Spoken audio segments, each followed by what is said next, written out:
Fala galera, eu sou Yuri Costa e hoje a gente vai para o desfecho da penúltima crônica de Nárnia, A Cadeira de Prata. Nos capítulos anteriores a gente viu como, fugindo dos gigantes de Harfang, eles acabaram se enfiando no submundo e como eles acabaram libertando e resgatando o príncipe Hylian.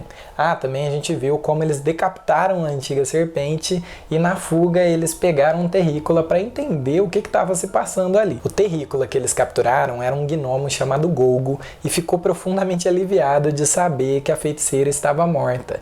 Ele explicou que eles eram todos de uma terra ainda mais profunda do que aquela, um lugar chamado Bismo, e que a feiticeira tinha usado os poderes mágicos dela para escravizarem o seu povo para que eles trabalhassem para ela. Mas uma hora atrás, do nada, todos eles simplesmente se libertaram do encantamento que prendia as mentes deles e os escravizava.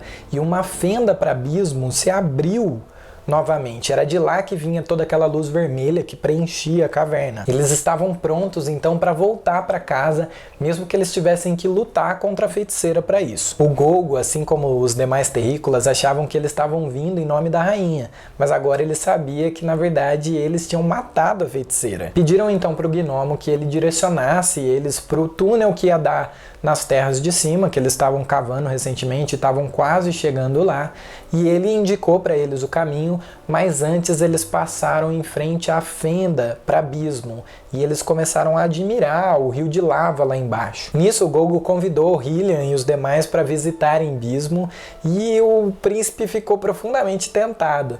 Tipo, o pai dele tinha sido aquele que navegou até o fim do mundo, e quem sabe ele poderia ser aquele que foi até o fundo do mundo.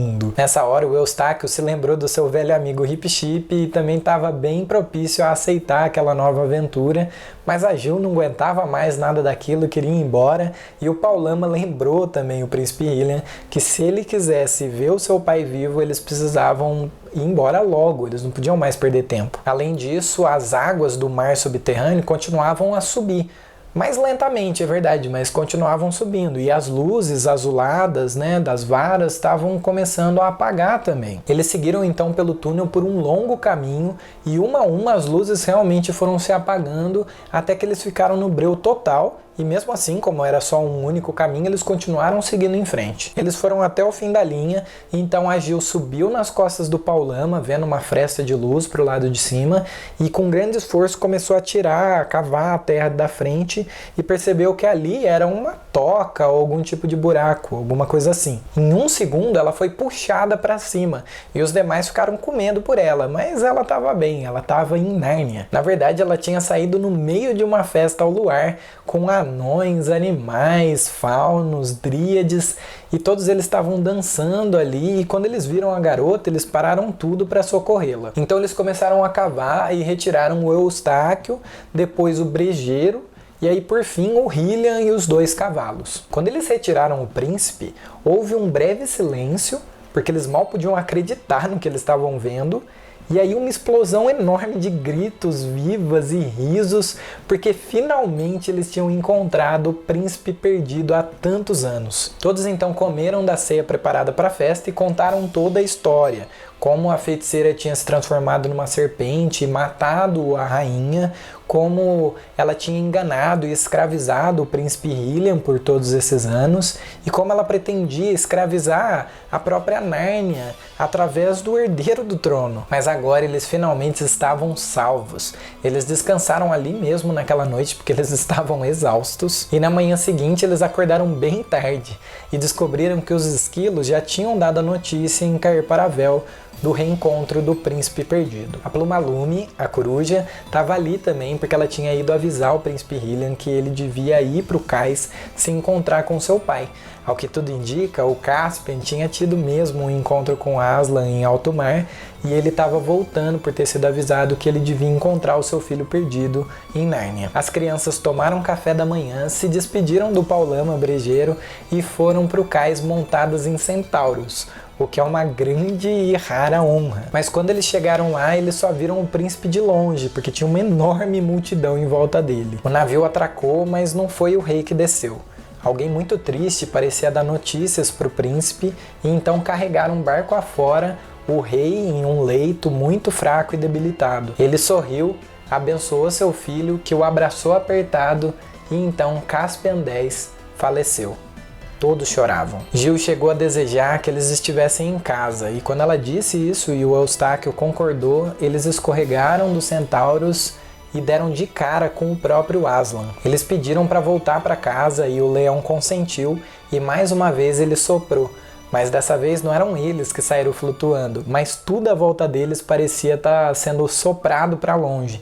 E quando eles se deram conta, eles estavam naquela montanha lá do começo da história, perto do riacho. A música fúnebre que tocava no cais os acompanhou de alguma forma, vindo de lugar nenhum, e eles viram o corpo do próprio Caspian no fundo do rio.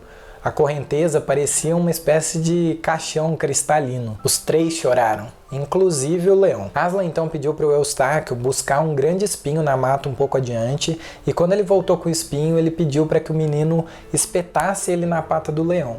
Ele ficou um pouco receoso, mas obedeceu, e o sangue que escorreu da pata foi tingindo todo o rio de rubro, e o corpo do Caspian começou a rejuvenescer. Num segundo ele já não tinha mais barba, parecia saudável e abriu os olhos emergindo do rio. Ele sorriu, abraçou o Aslan, o beijou e foi retribuído com os beijos selvagens do leão. Caspian, muito feliz de ver o Eustáquio, foi logo fazendo um monte de perguntas, mas o garoto estava perplexo. Como podia ser aquilo? Ele não tinha morrido? Ele perguntou então, porque ele estava achando que era uma espécie de um fantasma. O Aslan então confirmou. Ah, sim, ele morreu. É bem comum, sabe? Eu também já morri. Há muito tempo. Na verdade, são bem poucos os que não morreram. Eu acho essa parte muito louca, como o Aslan desdenha da morte como se não fosse nada. O Caspian explicou que agora eles seriam fantasmas se fossem em Nárnia. Mas eles não estavam em Nárnia, eles estavam nas terras de Aslan. E pensando bem, se eles estavam ali também, será que era a terra deles também agora? Mas o Aslan negou, disse que da próxima vez que eles se encontrassem ali, então eles ficariam. Mas que dessa vez eles precisavam voltar mais uma vez para o seu mundo. O Aslan abriu uma porta no céu, deu um chicote na mão da Jill, uma espada para o Eustáquio e para o Caspian, e os meninos que os perseguiram viram eles lá armados, vestidos de forma imponente, e com um leão enorme do lado deles, e aí saíram correndo de medo. A diretora ficou sabendo e foi lá ver o que estava acontecendo e entrou em pânico, e aí ela chamou a polícia. Quando a polícia chegou, eles não viram nada de leão, na verdade eles não viram nada daquilo a não ser uma diretora histérica, e aí por causa disso eles acabaram revendo o cargo dela e todos os princípios daquela escola, que acabou virando uma escola boa, afinal de contas. O Eustáquio enterrou suas roupas e espada nos terrenos da escola, e a Jill levou as suas de volta para casa como recordação. Já em Nárnia, o príncipe Rilian, agora rei de Nárnia, reinou por muitos anos com grande honra, assim como seu pai. Ah, esses finais das crônicas vão ficando cada vez mais incríveis, né?